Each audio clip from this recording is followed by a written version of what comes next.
Then i-on siya ng 1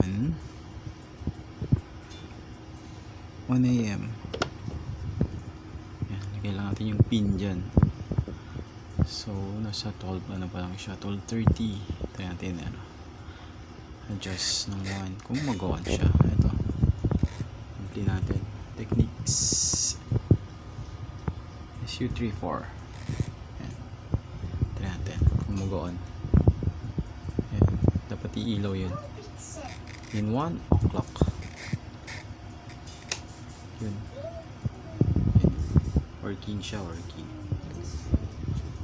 Milaw siya. Okay.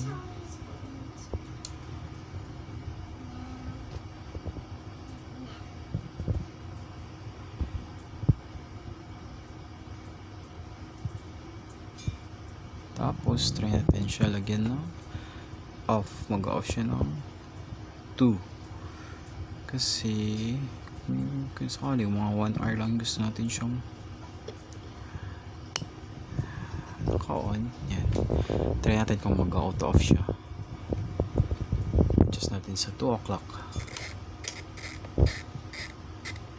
Yan, naka-on pa. Yan, 2 o'clock. Check natin kung mag-off yun.